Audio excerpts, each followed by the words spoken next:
Hello, welcome back everyone to yet another Winked Unplugged, which we do every Friday at noon EST. And given that we are around the corner from 4th of July, I thought it would be a good one to kind of go deep on is freedom.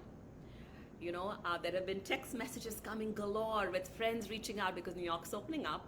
Things have opened up a lot in New York, and people are wondering what we should do for 4th of July, whether we should go to the beach or we should go and watch the fireworks on the east side or on the west side and, grill something because most of us are vegetarian.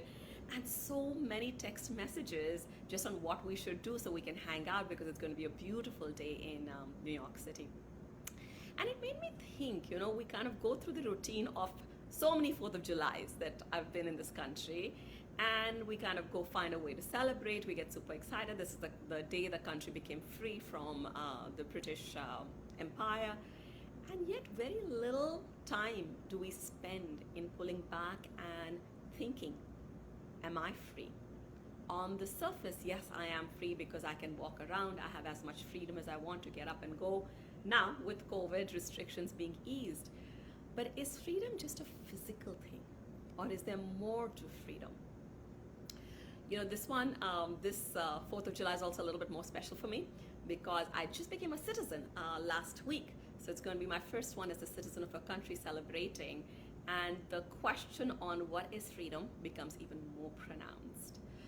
I remember as a kid when I would have to go out partying, and there would be a curfew that I needed to be back home by 11. And I thought, when I grow up and I'm not living with my parents anymore, there would be no curfew, I can do what I want. And to me, that was freedom, right? Freedom where I did not have a curfew. I could go out when I wanted, come back home when I wanted. And then for a lot of people, as I've spoken to them, freedom is, I don't want to work for anyone. I want to work for myself. Having a boss is an indication of not being free, right? But now being in a startup, I can tell you, even when you're your own boss, there isn't that much freedom. You think there is freedom, but you're working even harder and there's a lot more responsibility. For some people, it might be, when my significant other stops nagging me about all the things I should be doing, that would be freedom. When they go away for a break or girl or boy night out, that is when there will be complete freedom, right? But again, these are all things that we've said, when this happens on the outside, it'll make me feel a certain way, and therefore I will feel free. And what do we really think of when we think of freedom? We want to be able to do whatever we want, whenever we want, however we want.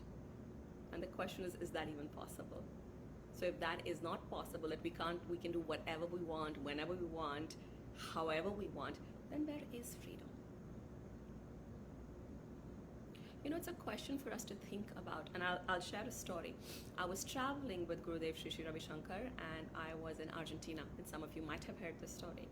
And we were visiting a prison, and I'd never been to a prison before, which is not a bad thing.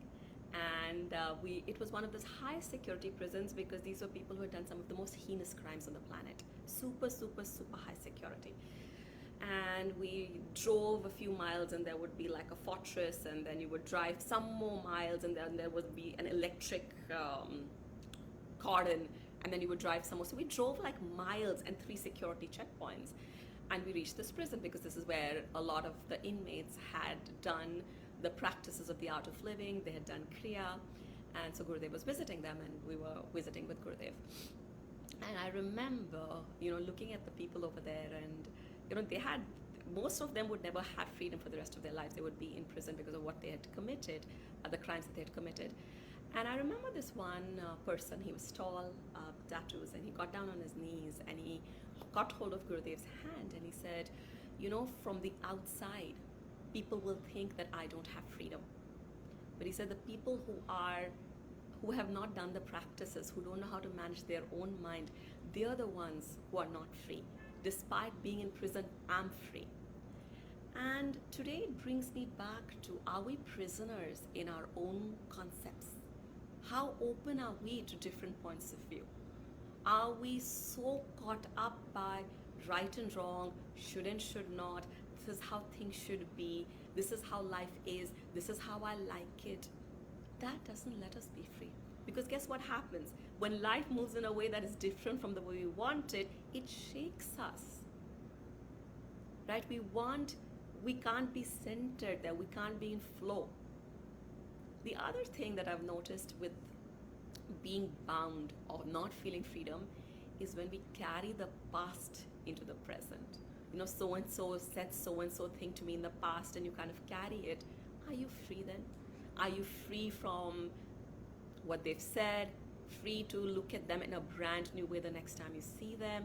Or are you carrying that with you? So and so incident happened with me, and that is why I'm here today. This is the way I am. And not to say things don't affect us, but how much importance we give it, and how much of it we let it define us, in some ways is in our hands. And sometimes some trauma definitely takes much longer, right? And there are various techniques that we might have to do to get rid of trauma. But have we identified so strongly with the incidents that have happened in the past that they don't let us be free in this moment? The second thing is, of course, you get the past into the present, but sometimes you also bring the future into the present. Fear, anxiety about what will happen, and that doesn't let us be free either. So where is freedom? How do we get there? How do we be completely in the moment and flow with it, and be completely open and present to what is happening? Because freedom isn't that. Freedom is being free from our own emotions, our own past, our own concepts, our experiences. It's not so much on the outside as to how people behave with us or how they make us feel less free. It's completely an inward look. And the question for us to ponder is, how do we get there? One of the things definitely is to pull back and have perspective in life. Know that we're not going to be here forever. So why are we so stuck, so tight about things? Just let it go. In any case, we have to let go. Might as well do it right now. And that letting go just brings so much freedom in our lives. Right? The second thing is contentment. The more we want, the more we want, the more we want. I want more success, I want more power, I want more fame, I want more money, I want more adulation, I want more.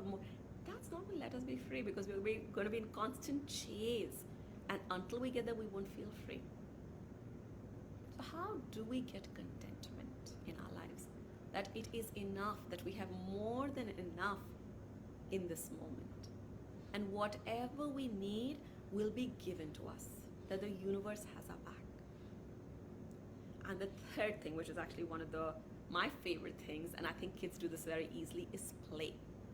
Recognize that life is not a problem to be solved. It's a mystery to be lived and played.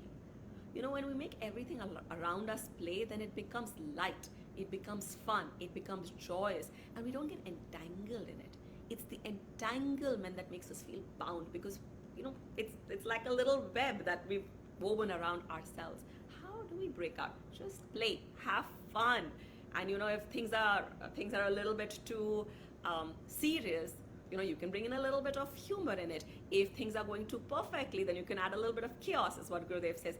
Just have fun and be completely aligned with who you are. If you can be completely comfortable in your own skin no matter what is happening, that is freedom. That is complete comfort.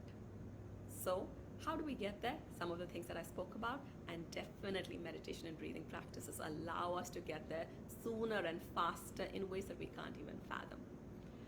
So I'm just going to pause there and see whether there are questions, thoughts, any ideas, or even how you're celebrating 4th of July, anything that you want to share, you can put in a little comment.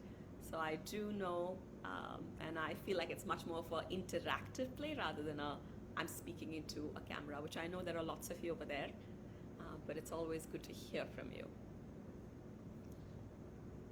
So I don't see any questions or comments as yet. So if not, have a great 4th of July. Enjoy the day the country became free, and think a little bit on that day. Am I really free? What is holding me back? And what can I do in terms of pulling back, in terms of perspective, contentment, play, and some of the practices that will actually help us. Okay? So I'll see you again next Friday on yet another Winked Unplugged. See you. Ciao.